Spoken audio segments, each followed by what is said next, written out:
सदा सेव्या श्रीमद भागवती कथा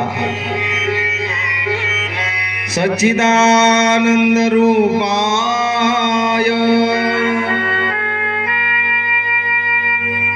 विश्वोत्पत्त्यादि हेतवे तापत्रय विनाशाय श्रीकृष्णाय वयं नमः। सच्चिदानंद रूपाय विश्वोत्पत्त्यादि हेतवे तापत्रय विनाशाय श्रीकृष्णाय वयं नमः। आणि जशी भागवताची कथा भगवंताचं वर्णन सुरू झालं तिकडे भक्ती नाता आनंदाने नाचायला लागली। ज्ञान आणि वैराग्य हे यांना पुन्हा तरुण पण आलेले, तारुण्य पण आलेले आणि भक्ती माता देखील नाचायला लागलेले, नृत्य करायला लागलेले। असं या भागवताचं महात्म्य आहे। अजून भागवताच्या महात्म्यासाठी स्कंद पुराणामध्ये एक कथा आली, ती सुद्धा थोडक्यात सांगतो, 2 मिनिटात ऐका। तुंगभद्रा नदीच्या काठी आत्मदेव नावाचा ब्राह्मण आणि त्या आत्मदेव नावाच्या ब्राह्मणाची पत्नी धुंदुली, दोघांचा संसार चालला होता। परंतु महाराज आत्मदेव ब्राह्मण त्याला मूलबाळ नसल्या कारणाने महाराज तो वैतागला आणि आत्मदेव ब्राह्मण आत्महत्या करण्यासाठी निघाला। आणि आत्मदेव ब्राह्मण त्या ठिकाणी आत्महत्या करण्यासाठी चालला आणि योगायोग पहा कसा आहे। आत्महत्या कधी करू नका, ऐका माझ्या लेकराचं, मी तुमच्या लेकरासारखा आहे। आत्महत्या करणं पाप आहे। आत्महत्या केलेल्या जीवाला लवकर मुक्ती मिळत नाही मला, त्याला प्रेत योनीमध्ये अनंत वर्ष त्याला भटकावं लागतं। त्याच्या पाठीमागे जी पिढी राहते त्या पिढीला सुद्धा भरपूर त्रास होतो। पितृदोष नावाचा दोष त्या कुटुंबाला, त्या परिवाराला लागतो। म्हणून आत्महत्या कधी करू नका। आत्मदेव ब्राह्मण आत्महत्या करायला निघाला का? मुलबाळ नाही म्हणून। आणि आत्मदेव ब्राह्मण त्या ठिकाणी जात असताना त्याला रस्त्यामध्ये काही संत भेटलेले आहेत। बघा, संतांच्या दर्शनाने सुद्धा कल्याण होते। दर्शने प्रशस्ती पुण्य पुरुषा, दर्शने प्रशस्ती पुण्य पुरुषा। शास्त्रकार असं सांगतात संस्कृत मध्ये, नीट ऐका, दर्शने प्रशस्ती पुण्य पुरुषा। दर्शने म्हणजे आपण दर्शन घेतलं, समोर दिसलं आपल्याला, दर्शन म्हणजे पाहणे। मंदिरामध्ये दर्शन घ्यायचं नुसती लोटालाटी करून जायला काही अर्थ नाही, लांबून जरी दर्शन झालं तरी सुद्धा झालं दर्शन। दर्शने प्रशस्ती पुण्य पुरुषा, पुण्यवान पुरुषाचा तुम्ही चेहरा जरी पाहिला लांबून तरी सुद्धा तुम्हाला पुण्य मिळतं, असं त्याचा अर्थ आहे। पुण्यवान माणसाचं दर्शन जाऊ द्या महाराज, पण पुण्यवान माणसाचं नाव जरी घेतलं मुखामध्ये तरी सुद्धा पुण्य मिळतं। मी पदार्थ बोलत नाही, संतांचं वचन सांगतो। पुण्यवंत व्हावे घेता सज्जनाची नावे, घेता सज्जनाची नावे, घेता सज्जनाची नावे। पुण्यवंत व्हावे घेता सज्जनाची नावे, घेता सज्जनाची नावे, घेता सज्जनाची नावे। पुण्यवंत व्हा, काळी वाजवा धरून।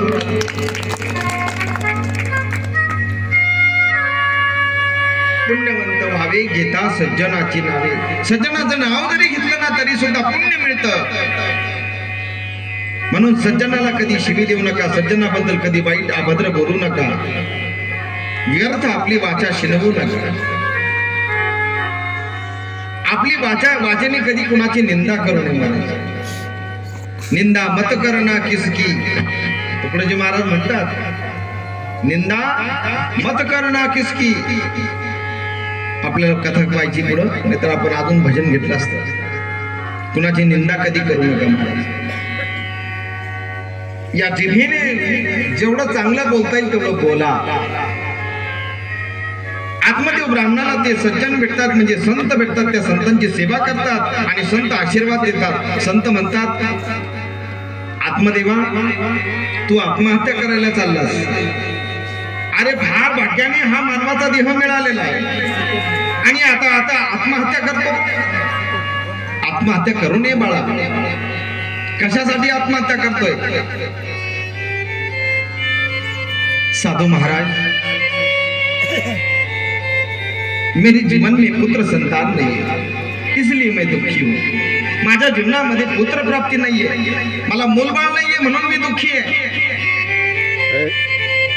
त्यामुळे संतांनी सांगितलं काळजी करू. अरे कशाला मुलं पाहिजे? संतांनी तर अगोदर सांगितलं कपाळ पाहून, तुझे 7 जन्म तुझ्या नशिबामध्ये मूलबाळ नाहीये, कशाला मूलबाळ? तो अजून दुःखी झाला. ज्याला मुलं बाळ आहेत ते सुखी आहेत का सगळे? तुम्हाला किती लोक दाखवू, मुलं भरपूर आहेत, मुली पण आहेत, पण तरी दुःखी आहेत. आमच्या आश्रमामध्ये मुलं सांभाळत नाही. काही मुलं परदेशात निघून गेली, आई वडिलांना विचारायला तयार नाही. अरे माय बाप म्हातारे झाल्यानंतर त्याची काठी व्हावी मुलाने. आई बाप म्हातारे झाल्यावर या मुलांनी जर त्या आई बापांना सांभाळलं नाही, या मुलांना जर आईचं महत्व सांगितलं नाही, वडिलांचं महत्व सांगितलं नाही, तर महाराज या मुलांनी त्या आई वडिलांना कसं सांभाळणार? आणि यांनी जर त्या आई बापाला सांभाळलं नाही तर यांची मुलं सुद्धा यांना सांभाळतील का? आत्मदेव ब्राह्मण म्हणतोय माझ्या पोटी मूलबाळ नाही म्हणून दुःखी आहे. संत सांगतात, अरे बाबा ज्यांचे आहेत ते सुद्धा दुःखी, तुला नाही तेच बरे. ज्याला नाही ना त्याने भाग्यवान समजा. अरे तुला मूलबाळ नाही ना म्हणजे तू भजन करावं भरपूर देवाचं. तुकोबारायांची पत्नी गेली तरी सुद्धा तुकोबाराय म्हटले बरं झालं, आता मी एकटाच निवांत. तुकोबारायांचं दिवाळा निघालं, तुकोबारायांचं दिवाळा निघालं तरी सुद्धा ते म्हणतात बरं झालं. काय कसे संत असतात बघा. आत्मदेव ब्राह्मण विनंती करू लागला. शेवटी साधूंना दया आली, कारण साधूंचं अंतःकरण कसं असतं, दयाळू असतं. आणि साधूंनी एक फळ दिलेलं आहे. साधूने फळ दिलं आणि सांगितलं जा तुझ्या पत्नीला खाऊ घाल आणि तुझी पत्नीला सांग हे फळ खा, तुला मुलगा होईल. आत्मदेव ब्राह्मणाने ते फळ घरी आणून दिलं. आत्मदेव ब्राह्मणाची पत्नी धुंदुलीच्या हातामध्ये ते फळ दिलेलं आहे. धुंदुलीने ते फळ खाऊन घ्यावं की नाही? पतीने सांगितलं ना, आपल्या नवऱ्याने सांगितलं ना, ऐकावं ना.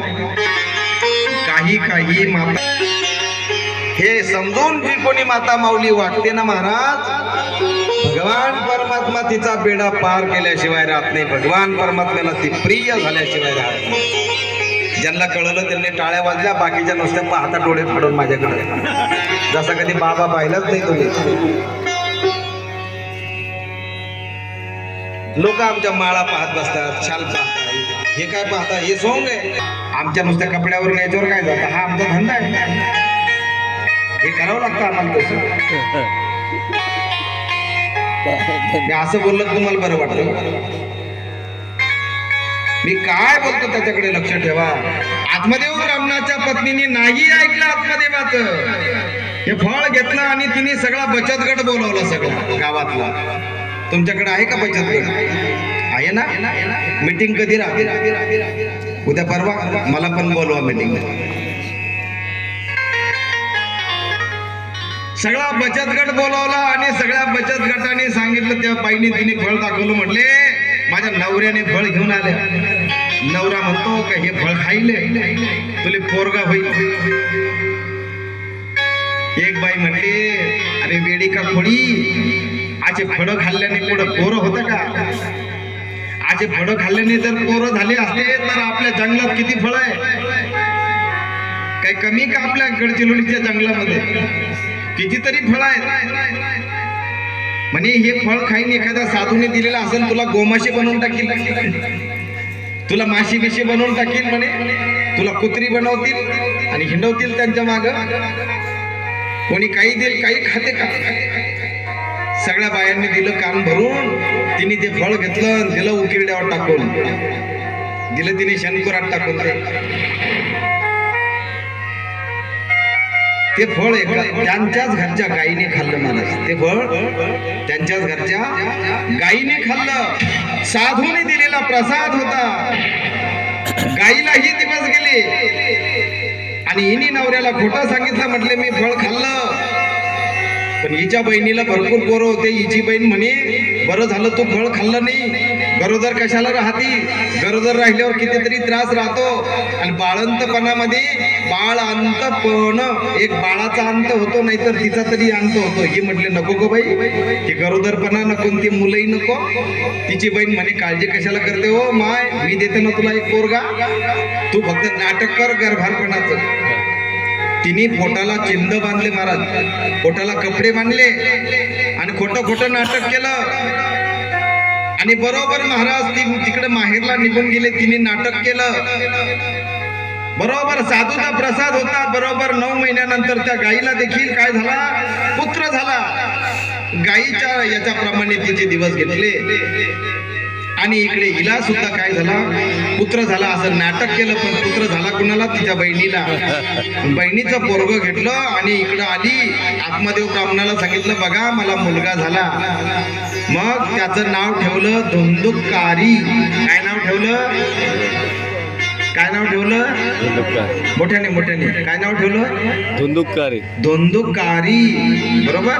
काय नाव ठेवलं तुम्ही सांगा, धुंदुकारी. कशामुळं, ती म्हटली मना पोरगा शेत ना, माझा मुलगा आहे ना, मग माझं नाव काय आहे, धुंदुली. मग माझं नाव धुंदुली तर माझ्या पोराचं नाव काय, माझ्या नावावरूनच ठेवीन, धुंदुकारी. काय नाव ठेवलं, धुंदुकारी. मग ते बहिणीचं पोरग, पण हिने दाखवलं का माझंच आहे. पण तिकडं गाई, साधूचा प्रसाद गाईने खाल्ला. गाईला सुद्धा मुलगा झाला, फक्त गाईच्या पोटातून बाहेर आला म्हणून त्याला गाईचे कान आले. कान कसे आले, गाईसारखे. ज्यावेळेस बाळ जन्माला येतं त्यावेळेस ते आईचा आणि बापाचा दोघांचा गुण घेऊन जन्माला येत असतात. आईच्या बापाच्या रक्तापासून, आईच्या रक्तापासून गर्भ तयार होतो, मूल तयार होत असतं. आणि त्याच्यामुळे दोघांचे गुण त्या मुलामध्ये असतात. कधी कधी बापाचे गुण जास्त ज्या मुलामध्ये असतात ते बापावर जातं, तसंच वागत. कधी कधी एखादे गुण आईचे जास्त असतात त्या मुलामध्ये, मुलीमध्ये, ते आईसारखं वागतं. मग आपण म्हणतो पक्का बापावर गेला, नुसता लपाड बोलतो.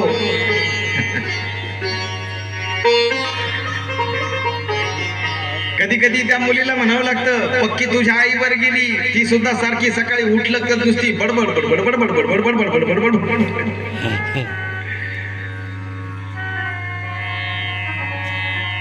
गाईच्या कानाचा झाला, गाईच्या कानाचा झाला. आत्मदेव ब्राह्मण म्हटला का मी आता याचं नाव मी ठेवणार आहे. तुझ्या पोराचं तू ठेवलं ना, आता या गाईच्या लेकराचं नाव मी ठेवणार आहे.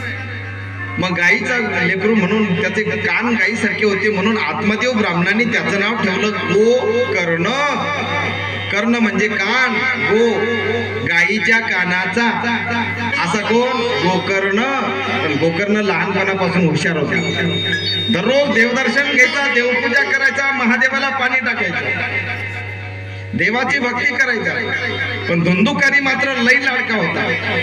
पोंगेच खाय, चॉकलेटच खाय, कुरकुरेच खाय, भरभुरेच खाय. हे अति लाडामुळं काय झालं, पोरग बिघडलं. असं बिघडलं का आईचे पैसे चोरायला लागले. आईचे पैसे आई चोरून ठेवायला लागली, सापडत नाही म्हणून शेजारी पाजारी चोऱ्या करायला लागले. हळूहळू मोठं होऊ लागलं, त्याचे वळण त्याचं वाईट लागलं. नंतर धुंदुकारी अट्टल चोर बनला. नंतर तो पाप कर्म करू लागला. पण गोकर्ण मात्र चांगला वागू लागला, कारण त्याचं वळण कसं होतं, चांगलं होतं. आपला भाऊ काही सुधरत नाहीये, आई त्याचा लाड करते म्हणून आत्मदेव ब्राह्मणाने समजून सांगायचा प्रयत्न केला. परंतु आत्मदेव ब्राह्मणाचं सुद्धा धुंदुली म्हणजे बायको ऐकत नव्हती आणि हा धुंदुकारी सुद्धा ऐकत नव्हता. शेवटी महाराज तो गोकर्ण निघून गेला घर सोडून. आणि गोकर्ण गेल्यानंतर तो आत्मदेव ब्राह्मण त्याने सुद्धा घर सोडलेलं आहे, तो सुद्धा घर सोडून निघून गेला. आणि दोघेही ते बाहेर गेल्यानंतर इकडे धुंदुकारीने एवढं पाप केलं, वेश्यांच्या नादी लागलेल्या महाराज. 5 वेश्या घरामध्ये